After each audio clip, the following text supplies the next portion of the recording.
de desejarem ser notadas. As mulheres gostam de ser notadas. E isso faz parte do modo pelo qual Deus criou as mulheres. Porque Deus criou as mulheres para que elas fossem cuidadas, protegidas, amadas. Alguma mulher não gosta de ser cuidada? Alguma mulher não gosta de ser protegida? Alguma mulher não gosta de ser amada? Praticamente, é lógico, todas as mulheres têm esse desejo, têm esse prazer de ser cuidada, protegida e amada. Em Efésios capítulo 5, os irmãos conhecem bem a passagem, que é aquela que orienta os maridos, né? E aí ele diz o seguinte, no verso 25, coloca aí para nós, por favor, Efésios 5, 25.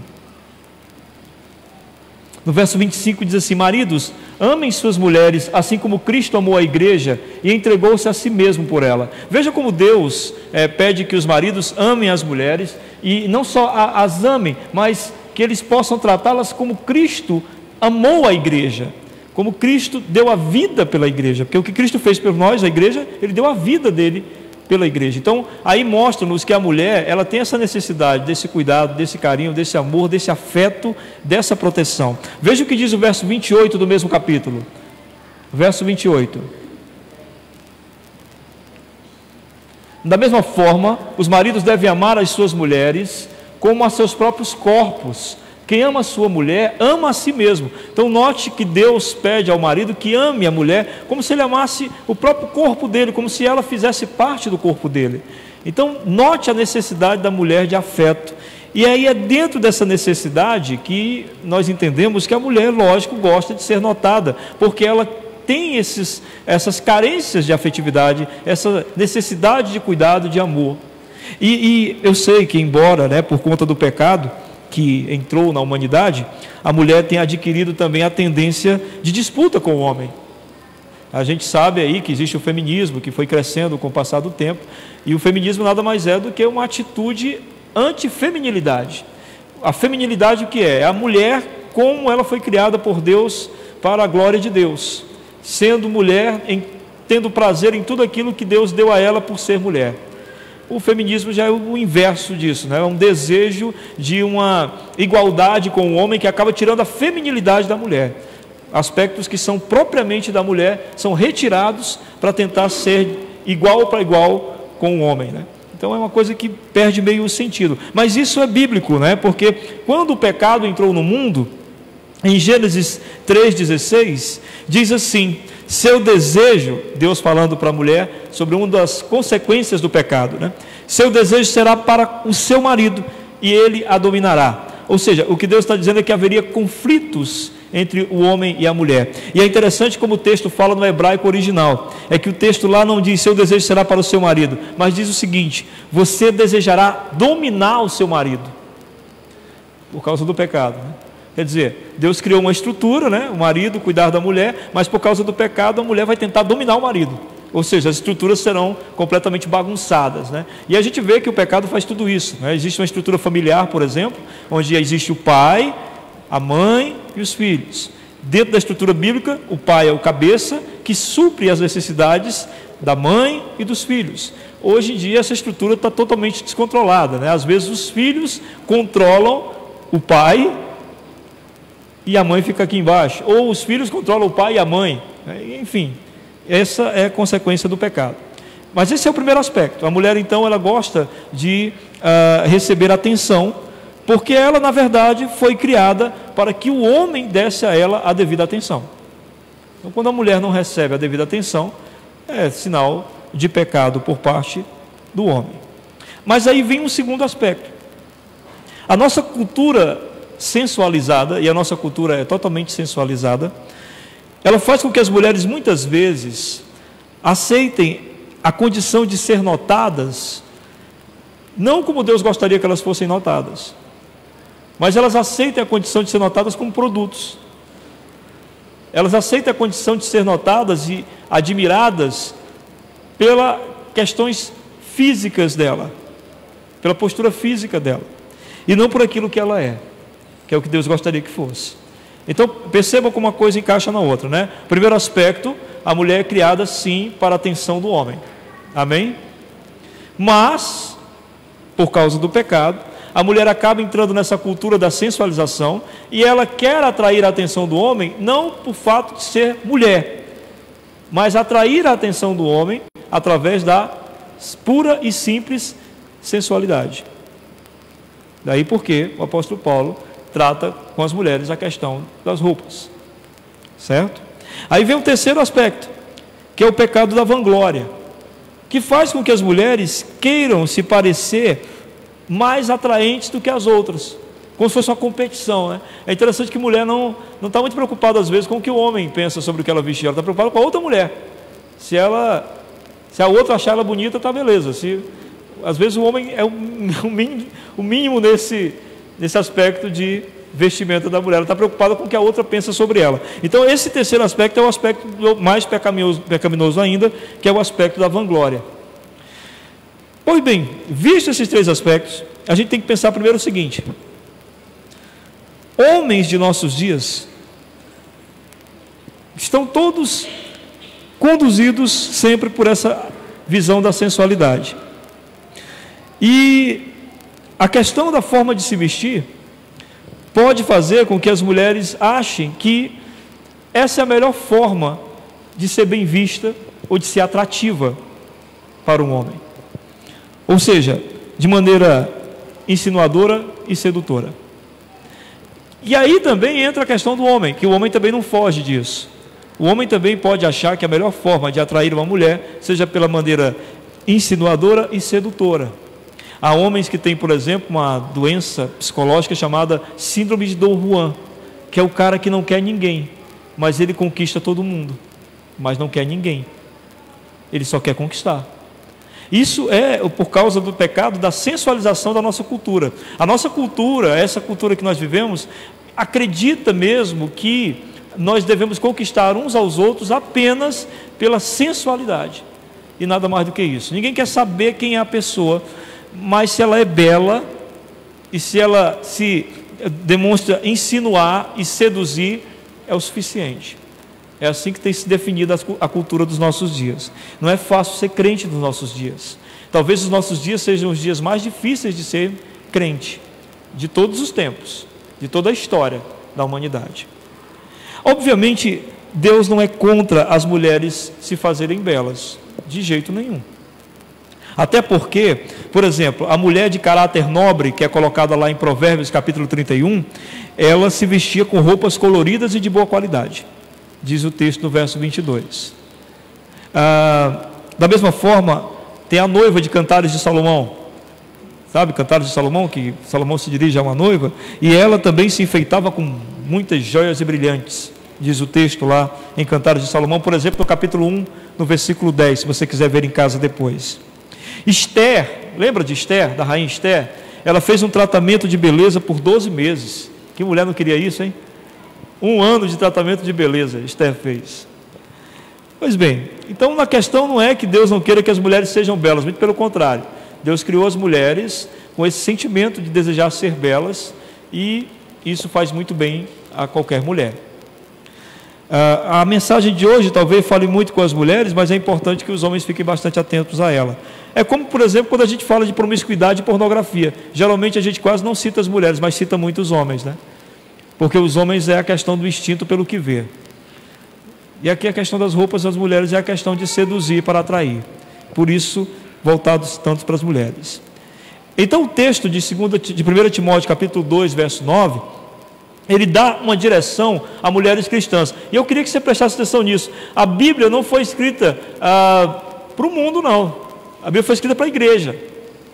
Entendeu? Então você pega um texto desse, você vai levar para a tua amiga não crente, faz o menor sentido para ela. Não faz. Primeiro, ela não tem o Espírito Santo para dar a ela o discernimento dos pecados. Segundo, a mensagem é para os crentes, para nós que temos Deus em nosso coração através do Espírito Santo. E terceiro, ela está completamente mergulhada numa cultura de sensualização tão grande que ela acha que nós somos extraterrestres, que nós somos, sabe, a coisa mais ultrapassada do mundo, e ela vive uma realidade. Quando na verdade nós entendemos que as Escrituras Sagradas mostram para nós qual é a realidade. O mundo vive uma fantasia e nós sabemos qual é a realidade que está por trás disso. Os irmãos conseguem entender isso? Amém? Então em 1 Timóteo capítulo 2, verso 9, não é para ninguém mais a não ser você que é cristão, a você que tem o Espírito Santo, a você que tem um Deus e que você sabe que deve adorá-lo por tudo que você é. Então a primeira coisa que o texto faz, ele orienta as mulheres a se vestirem de boas obras. Prestaram atenção nisso no texto? Por favor, coloca o texto para nós lá de novo, 1 Timóteo 2,9. Veja como o texto orienta as mulheres a se vestirem de boas obras. Da mesma forma, quero que as mulheres se vistam modestamente, com decência e discrição, não se adornando com tranças, nem ouro, nem pérolas, nem roupas caras. Continua? Mas com boas obras. Prestaram atenção, né? É como se ele fizesse assim: não quero que você se vista com isso, quero que você se vista com isso. Aí você diz: onde é que eu compro boas obras? Qual é o shopping que tem boas obras, né? É lógico que aqui ele está fazendo uma figura de linguagem, né? Ele está fazendo uma espécie de comparação. Ele está dizendo mais ou menos o seguinte: mulheres, antes de mais nada, a preocupação de vocês deve ser com as obras que vocês estão realizando. Antes de se preocupar com esse seu cabelo, antes de se preocupar com esse brinco, antes de se preocupar com esse vestido, por favor, se preocupe se você tem dado frutos. Antes de se preocupar que alguém veja que você está belíssima, preocupe-se se alguém pode ver os frutos que você tem produzido por ser cristã. Veja o que diz Mateus capítulo 5, verso 16. Mateus 5,16. Mateus 5,16. Assim brilhe a luz de você diante dos homens, para que vejam as suas boas obras e glorifiquem ao Pai de vocês que está nos céus. Amém? Se tem uma coisa que Deus quer que apareça, em primeiro lugar, são as suas boas obras. É aquilo que você tem produzido de bom. É, mais propriamente dizendo, os frutos do Espírito que você tem produzido.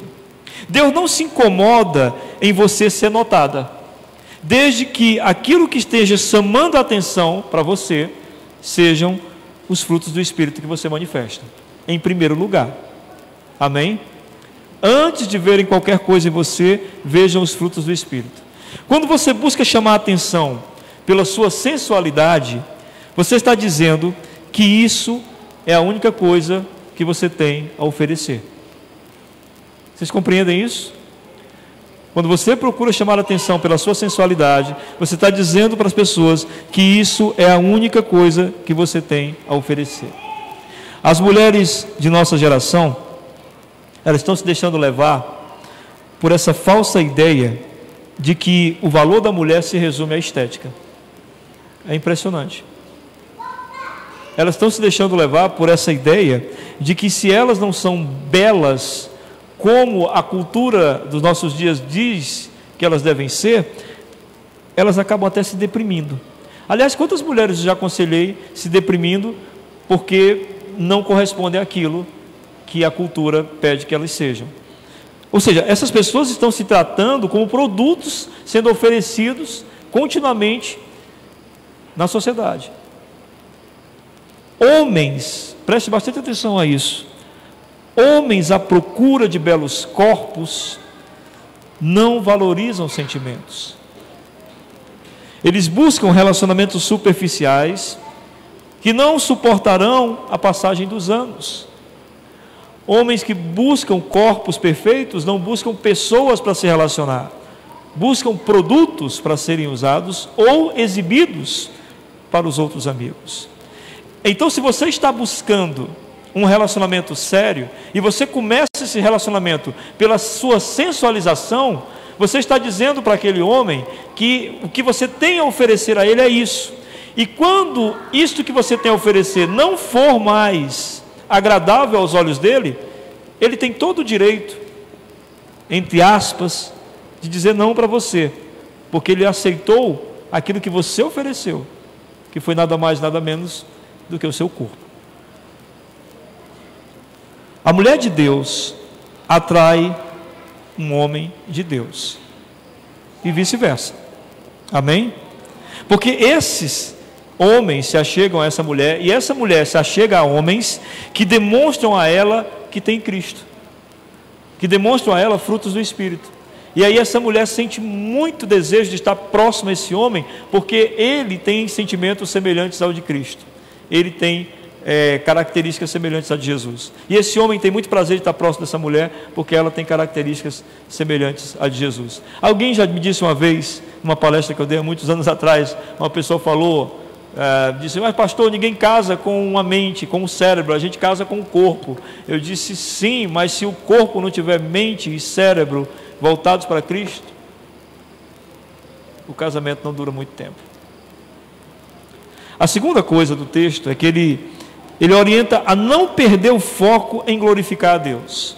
Vamos voltar para o texto lá de novo. Vamos voltar. Ele orienta a não perder o foco. Veja só.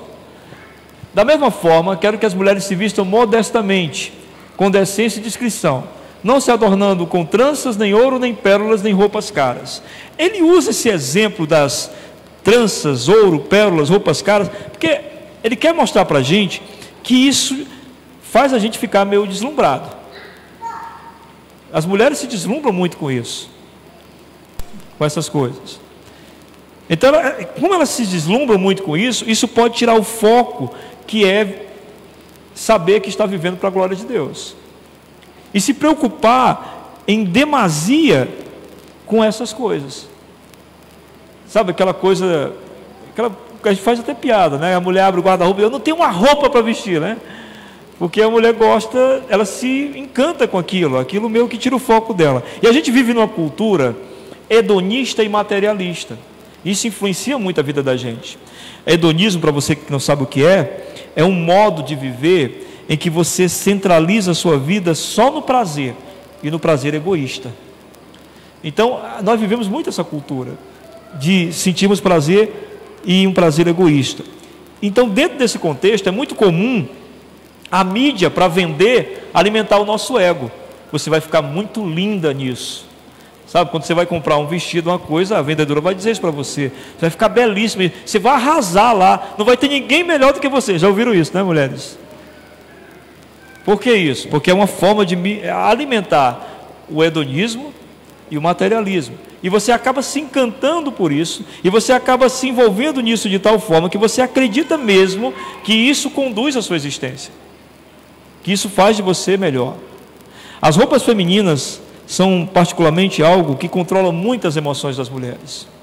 Muitas vezes as mulheres conseguem enfrentar momentos de tristeza simplesmente fazendo compras. Pega um cartãozinho de crédito, vai fazer compra, pronto, a tristeza passa. Não há nada de mal investir-se bem, nada. Mas é muito ruim passar a depender disso para se sentir bem. O Eugene Peterson, que é um pastor que já faleceu, ele disse certa vez que essa nossa geração, o consumismo é uma religião e o shopping é o templo. Ele disse assim: o shopping é o templo, as vitrines servem como objetos de adoração, deixa-se lá a melhor parte do nosso dinheiro e voltamos para lá continuamente para alimentar a nossa autoestima. Assim, ele disse, o consumismo é uma religião. É um grande desafio, e eu sei disso, para a mulher cristã, passar a dar mais valor à presença do Espírito Santo em sua vida do que valer-se da roupa para se alegrar. É um grande desafio. Todos nós temos desafios para sermos cristãos. Eu sei que para a mulher, com certeza, é um grande desafio valer-se da consolação do Espírito Santo e não da consolação de uma compra nova para poder se sentir bem. É um grande desafio.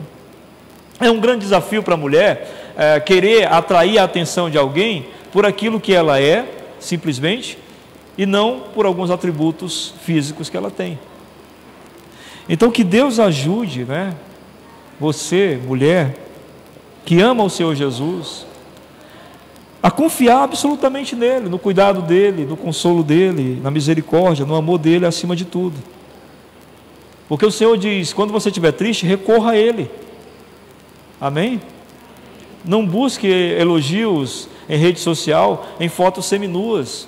Você está abatido e triste, achando que você não tem valor, aí tira uma foto seminua, coloca na rede social para ver se ali flui elogios Ou você sai e faz uma compra de uma roupa belíssima para ver se dali se sente melhor como pessoa, ou faz um corte de cabelo novo, ou compra uma joia bonita, ou coloca qualquer tipo de adorno em si mesma para tentar se sentir melhor. O Senhor diz: não, alegre-se no Senhor. Filipenses capítulo 4, verso 4, diz a palavra do Senhor: alegre-se sempre no Senhor. Novamente direi: alegre-se. Em quem? No Senhor. Lembre dele, lembre do amor dele, lembre da misericórdia dele, lembre do cuidado dele, lembre que ele te quer, independente do que você seja e como você esteja. Lembre que os anos vão passar, você vai envelhecer, a beleza ficará para trás, mas o amor do Senhor é o mesmo, o cuidado dele também. Em João 15, 11, o Senhor Jesus disse: tenho dito estas palavras para que a minha alegria esteja em vocês e a alegria de vocês seja completa. O Senhor Jesus diz que quer que você seja feliz, alegre por aquilo que Ele já expressou a você. E no Salmo 28, no verso 7, diz assim: o Senhor é a minha força e o meu escudo, nele o meu coração confia, e dele recebo ajuda. Meu coração exulta de alegria, e com meu cântico lhe darei graças. A sua alegria, mulher de Deus, é o Senhor. Não deixe a cultura que nos cerca lhe enganar. A sua alegria é o Senhor. A terceira coisa é que o texto diz, vamos voltar para o texto novamente, ele diz que as mulheres devem se vestir de maneira que quem as veja saiba que elas adoram a Deus. Veja o que ele diz, ó. Da mesma forma, quero que as mulheres se vistam modestamente, com decência e discrição. São coisas fortes, né? Modestamente, com decência e discrição. Como a gente se veste, transmite uma mensagem. É impossível que não seja assim. A gente consegue olhar para a roupa de alguém e saber o que essa pessoa quer, qual é a dela. Sabe aqueles caras bombados, né, que usam aquelas camisetas apertadinhas? A gente sabe qual é a deles, eles querem mostrar os músculos. O cara começa a fazer academia, ele tem que mostrar os músculos, então ele tem que fazer com que as pessoas vejam que ele é musculoso, não é? Anda com roupinha curta e tal. Não é diferente com as mulheres. Não é diferente com as mulheres. Se elas andam com determinadas roupas, isso está dizendo alguma coisa, ela está transmitindo alguma mensagem com isso. Ela está dizendo alguma coisa com isso. Ela está dizendo: olha, eu tenho pernas belíssimas. Alguma coisa ela está falando em relação a isso. Porque a roupa, ela dá uma mensagem. Veja o que diz em Gênesis capítulo 2. A gente vai ver algumas passagens de Gênesis. Gênesis 2, 25. Veja o que aconteceu. Gênesis 2, 25. O homem e sua mulher viviam nus e não sentiam vergonha. Isso é Adão e Eva, lá no paraíso. Aí veja o capítulo 3, verso 7. Quando eles pecaram. Gênesis 3, 7. Os olhos dos dois se abriram, perceberam que estavam nus, então juntaram folhas de figueira para cobrir-se. Perceberam que estavam nus, pegaram as folhas de figueira e quiseram se cobrir. Verso 21. Verso 21. O Senhor Deus fez roupas de pele e com elas vestiu Adão e sua mulher. Por que eu disse que roupas transmitem alguma coisa? Primeiro, Adão e Eva quiseram se vestir sozinhos. Deus olhou para aquilo e disse: não, vocês não estão entendendo. O que vocês fizeram agora tem um preço.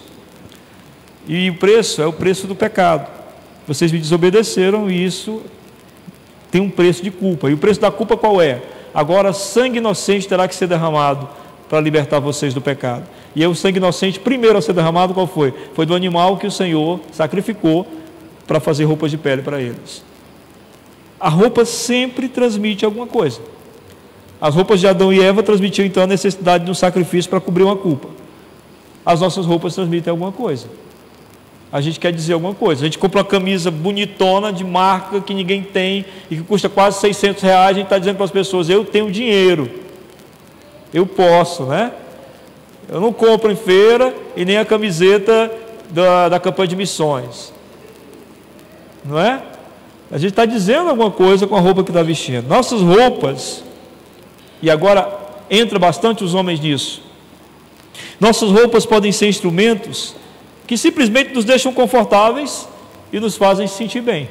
Você pode se vestir simplesmente por isso. Eu gosto assim, me visto assim porque me sinto bem. Mas pode também ser uma forma de você se vangloriar, dando ênfase exagerada a algumas partes do seu corpo que você gostaria de ressaltar bem, para que seja visto. Então preste bastante atenção. Vestir-se para a glória de Deus é um grande desafio, porque significa querer que as pessoas não se distraiam com nada do seu corpo, mas apenas com o que você é como pessoa. Não é difícil isso? Para uma mulher pensar nisso? Que não olhem para meu corpo, mas olhem para mim como pessoa. Recentemente uma deputada foi duramente criticada por se apresentar no Senado com um decote tremendamente exagerado. Todo mundo criticou, nas mídias sociais, nos jornais, todo mundo criticou essa deputada, que não vou citar o nome, que chegou lá com um vestido tremendamente decotado para se apresentar. E eu fiquei pensando, nossa, ela é só uma deputada, uma pessoa pública, e as pessoas se incomodaram porque acharam que estava chamando mais atenção para o corpo dela do que para o que ela foi fazer ali. E as pessoas não pensam isso no dia a dia.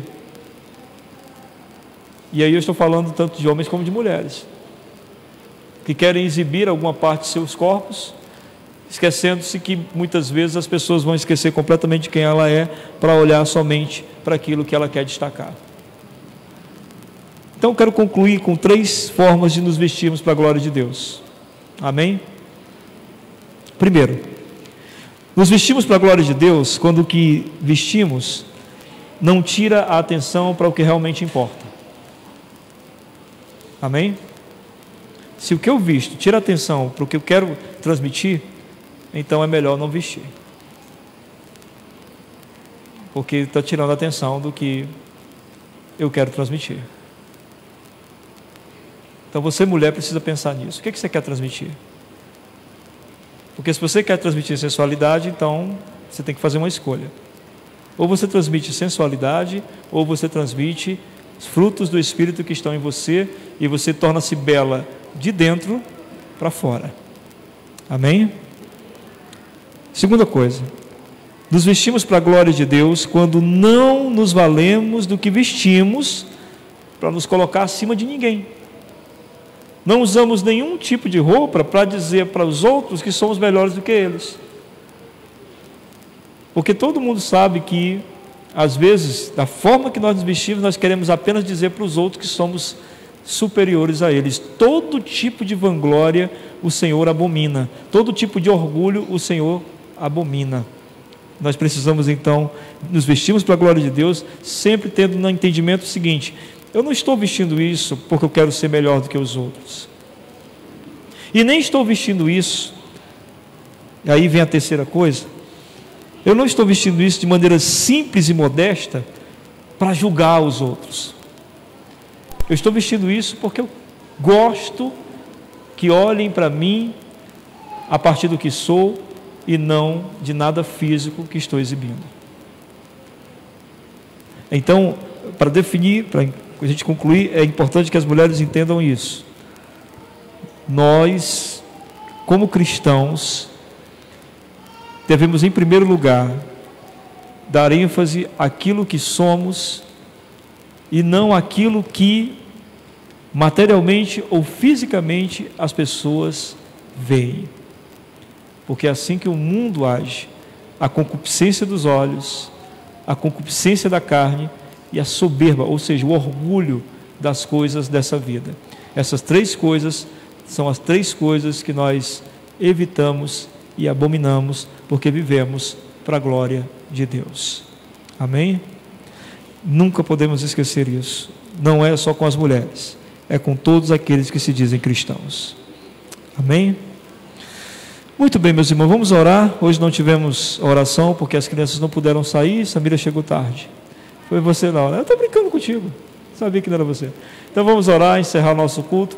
Após a minha oração, você fala com Deus sobre o que você ouviu hoje, tá bom? Mesmo você sendo homem, fale com o Senhor também sobre os seus olhos, né? Porque você, muitas vezes, também é responsável por fazer as mulheres se sentirem muito mal, porque você não as olha como deveria olhar. Amém? Senhor, obrigado por esta noite. Que a tua graça, o teu amor e a tua misericórdia estejam sobre o teu povo.